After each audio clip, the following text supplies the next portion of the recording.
Very good morning to all of you. Class 1 commerce section के accountancy subject की इस class में आपका स्वागत है। हम रोजनामचा जर्नल में विभिन्न तरह के लेन देनों को किस तरह से लिखते हैं ये हम पढ़ रहे हैं।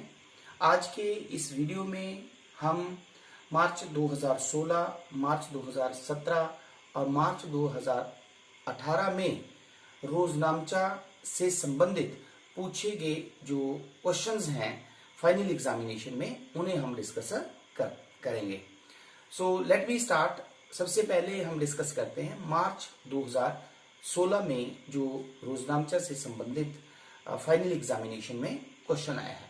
द फर्स्ट ट्रांजेक्शन है स्टार्टेड बिजनेस विद कैश ₹80,000। तो इस लेन देन में हमारे पास जो है वो दो अकाउंट जो हुए।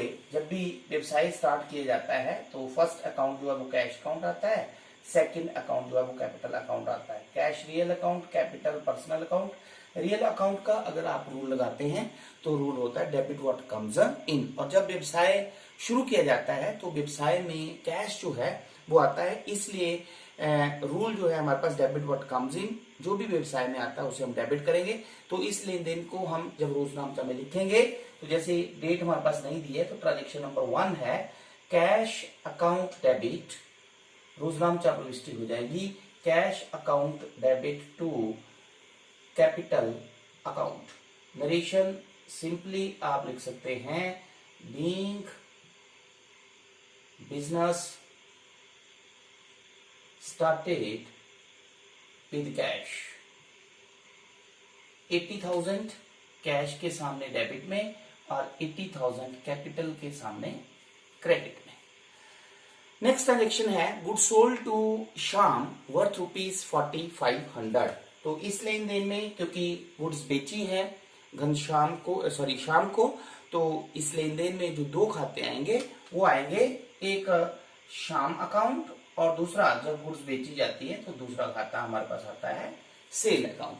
क्योंकि श्याम अकाउंट एक पर्सनल अकाउंट है और पर्सनल अकाउंट का rule of debit and credit है डेबिट द रिसीवर। तो जब गुड्स श्याम को बेची जा रही है तो श्याम रिसीवर है, इसलिए इस लेन देन को जब हम रोजनामचा में लिखेंगे तो एंट्री हमारे पास हो जाएगी श्याम अकाउंट डेबिट। अगर आपने अकाउंट्स वर्ड लिखना है तो apostrophe comma S to sale account. Narration simply being goods sold to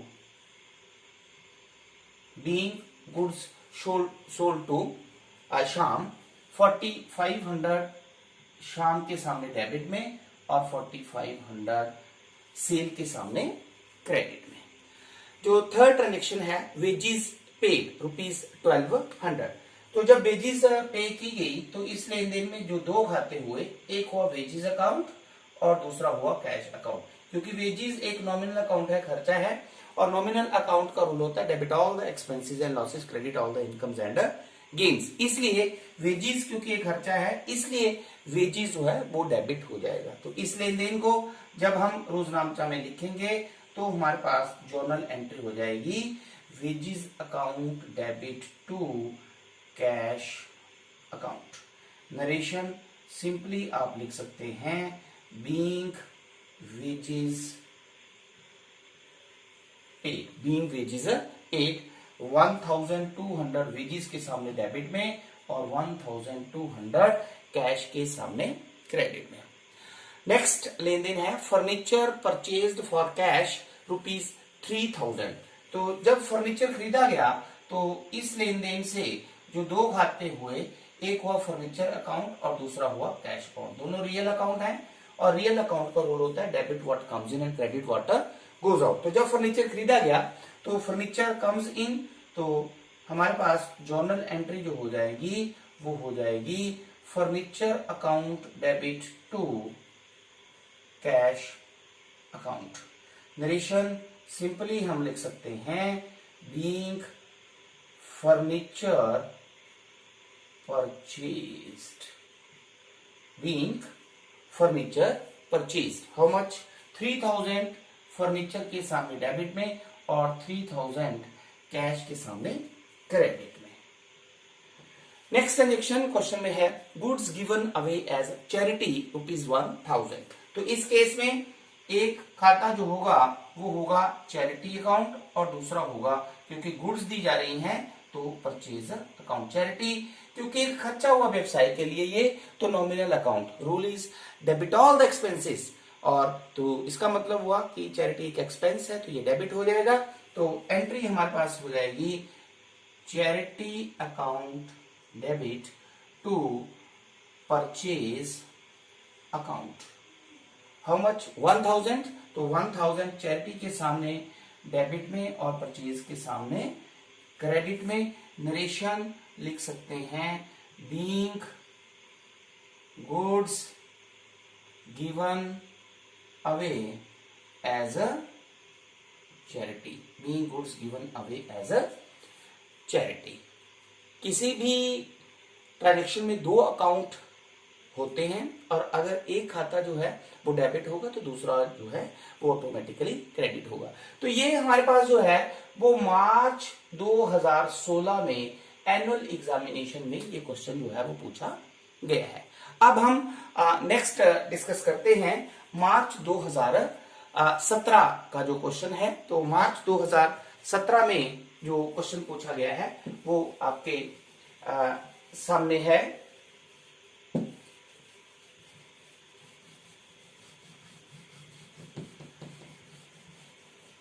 the question जो है उसमें फर्स्ट ट्रांजेक्शन जो है वो है हमारे पास स्टार्टेड बिजनेस विद कैश 50,000।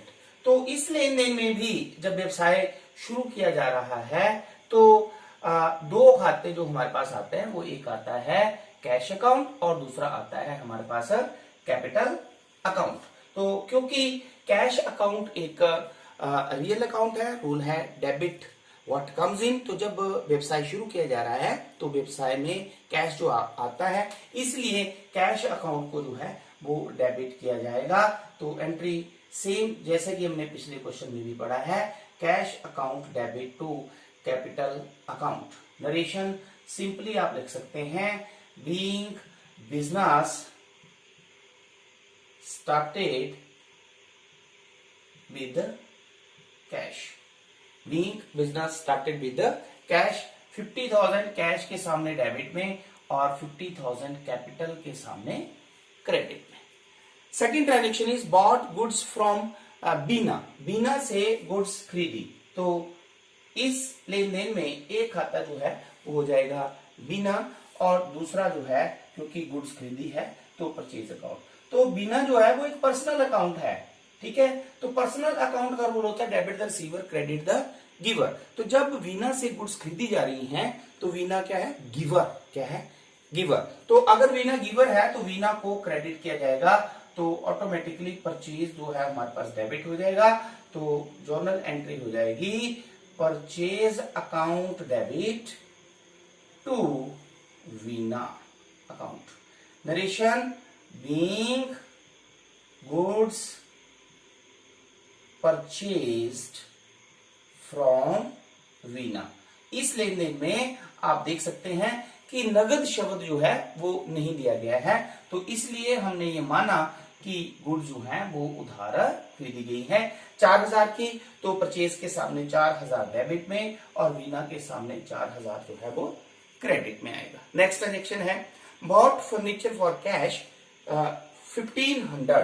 तो इस लेन देन में हमारे पास जो दो खाते आएंगे, एक आ जाएगा फर्नीचर अकाउंट, एक आ जाएगा cash account. Both real account. Rule debit what comes in and credit what goes out. तो व्हाट कम्स इन, जब फर्नीचर खरीदा जा रहा है तो फर्नीचर व्यवसाय में आ रहा है और कैश व्यवसाय से बाहर जा रहा है। रूल है डेबिट व्हाट कम्स इन। तो हमारे पास जो है जो रोजनामचा प्रविष्टि होगी वो हो जाएगी furniture account debit to cash account. Narration being furniture purchased. Being furniture purchased. How much rupees?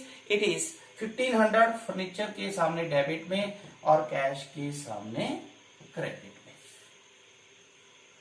Then next transaction is paid salary. Salary का भुगतान किया गया, वेतन दिया गया।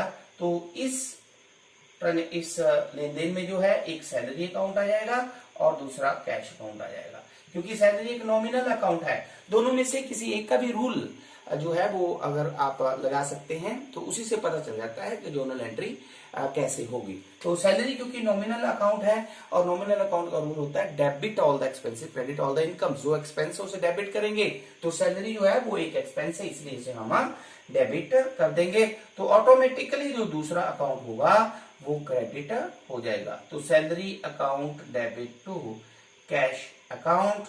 नरेशन सिंपली आप लिख सकते हैं being salary paid, being salary paid. How much it is 800, salary के सामने डेबिट में और कैश के सामने क्रेडिट में। नेक्स्ट ट्रांजेक्शन है पेड रेंट। तो सेम इस ट्रांजेक्शन में भी हमारे पास जो है वो दो खाते जो हुए, एक हुआ रेंट अकाउंट और दूसरा हुआ कैश अकाउंट। क्योंकि रेंट अकाउंट एक नॉमिनल अकाउंट है, क्योंकि खर्चा है, इसलिए नॉमिनल अकाउंट का रूल जो है वो है debit all the expenses and credit all the incomes. तो जो भी एक्सपेंसेस होता है उसे हम डेबिट करते हैं। तो इस लेन देन को जब हम रोजनामचा में लिखेंगे तो हम एंट्री कर देंगे rent account debit to cash account. क्या दोनों एंट्री करेंगे? Rent account debit to cash account. Narration is being rent paid, being rent paid. How much it is 400। तो रेंट के सामने डेबिट में 400 और कैश के सामने क्रेडिट में 400। तो ये क्वेश्चन जो था ये एनुअल एग्जामिनेशन मार्च 2017 में जो है वो जर्नल में से पूछा गया है। अब हम नेक्स्ट जो है वो डिस्कस करते हैं मार्च 2018 में। तो मार्च 2018 में भी आप देख सकते हैं कि जो क्वेश्चन है उसमें लिखा गया है कि स्टार्टेड बिजनेस विद कैश। तो इस लेन देन में भी हमारे पास जो है जो दो खाते आएंगे वो क्या क्या आएंगे? एक कैश अकाउंट आएगा और दूसरा कौन सा आएगा? Capital account. तो क्योंकि कैश अकाउंट जो है वो एक रियल अकाउंट है और रियल अकाउंट का रूल होता है डेबिट व्हाट कम्स इन। इसलिए जब व्यवसाय में कैश लगाया जा रहा है इसका मतलब कैश जो है वो व्यवसाय में आ रहा है। तो इस लेन देन को जब हम रोजनामचा में लिखेंगे तो जर्नल एंट्री हमारे पास सेम वही होगी जो हमने पिछले क्वेश्चन में भी पढ़ी है, cash account debit to capital account. How much it is? It is 50,000। तो 50,000 रुपया कैश के सामने डेबिट में और 50,000 रुपया कैपिटल के सामने क्रेडिट में। Narration is being started business with cash, being started business with the cash. Second transaction is goods purchased for cash 8,000।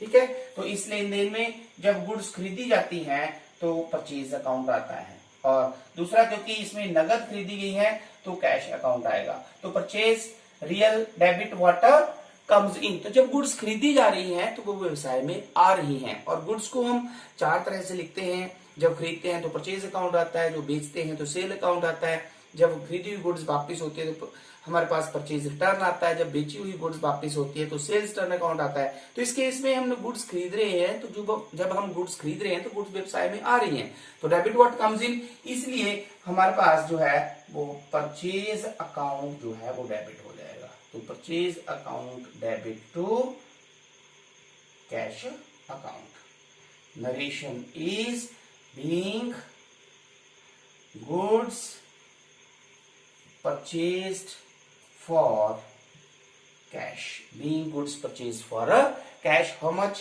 8,000। तो परचेज के सामने डेबिट में और कैश के सामने जो है वो क्रेडिट में। ठीक है, नेक्स्ट ट्रांजेक्शन है good sold to Ram for cash ₹6,000। अब इस लेन देन में आपने ध्यान में रखना है good sold to Ram for cash. जब फॉर कैश नगद लिखा गया है तो इसमें जो आएगा एक कैश अकाउंट आएगा और दूसरा सेल अकाउंट आएगा। इसमें राम अकाउंट नहीं आएगा। क्यों नहीं आएगा? क्योंकि गुड्स जो है वो नगद बेची गई हैं। तो cash real account, sale is real account, rule debit what comes in and credit what goes out. तो जब गुड्स बेची जा रही है नगद तो कैश आ रहा है और गुड्स जा रही हैं। तो कैश अगर आ रहा है तो हमारे पास रूल है डेबिट व्हाट कम्स इन। तो जर्नल एंट्री जो हमारे पास होगी वो हो जाएगी cash account debit to sale account. Narration being goods sold for cash, being goods sold for cash, क्योंकि इसमें नगद बेची गई है। तो 6000 कैश के सामने डेबिट में 6000, सेल के सामने क्रेडिट में 6000। The next transaction is salary paid. तो सैलरी पेड में हमारे पास दो खाते जो आएंगे, एक सैलरी अकाउंट आ जाएगा, दूसरा कैश अकाउंट। क्योंकि सैलरी एक नॉमिनल अकाउंट है, कैश जो है वो रियल अकाउंट है। ठीक है, तो नॉमिनल अकाउंट का अगर हम rule of debit and credit लगाते हैं तो debit all the expenses and losses. तो अगर एक्सपेंसेस हैं तो उन्हें हम डेबिट करते हैं। तो सैलरी एक एक्सपेंस है, इसलिए इसे जो है वो डेबिट किया जाएगा। तो जो जर्नल प्रविष्टि होगी वो हमारे पास आ जाएगी salary account debit to cash account. How much it is 2000। तो 2000 रुपया सैलरी के सामने डेबिट में और 2000 रुपया कैश के सामने क्रेडिट में। Narration being salary paid, being salary paid. तो नाउ द नेक्स्ट ट्रांजेक्शन जो है वो है हमारे पास furniture purchased from Jagdamba 5000। Furniture हमने खरीदा है।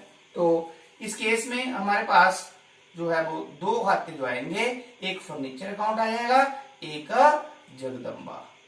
ठीक है, तो फर्नीचर रियल, जगदम्बा पर्सनल। तो रियल डेबिट व्हाट कम्स इन। ठीक है, क्योंकि फर्नीचर एक संपत्ति है और सभी संपत्तियां जो है वो रियल अकाउंट में आती हैं। रूल है डेबिट व्हाट कम्स इन। तो क्योंकि जब फर्नीचर हम खरीद रहे हैं तो फर्नीचर जो है वो व्यवसाय में आ रहा है, इसलिए इसे हम डेबिट करेंगे।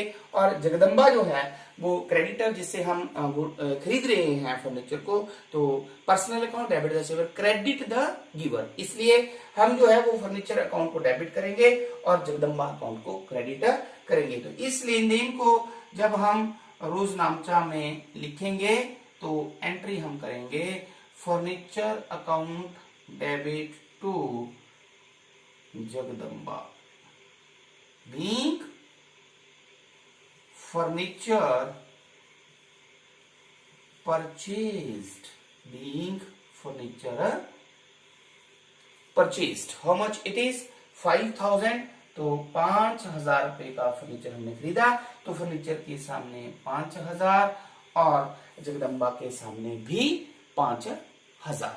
तो इस तरह से आज के इस वीडियो में आपने ये देखा कि हमें रोजनामचा से किस तरह का क्वेश्चन जो है वो फाइनल एग्जामिनेशन में आ रहा है। ठीक है, तो आपने 2016, 2017, 2018 का जो है वो क्वेश्चन पेपर जो है वो सॉल्व किया है हमने। तो इससे आप जो है वो फाइनल एग्जामिनेशन के लिए प्रेपरेशन जो है वो कर सकते हैं।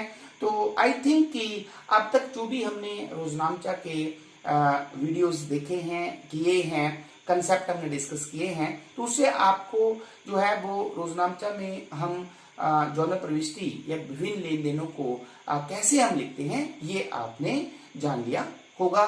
Thank you very much.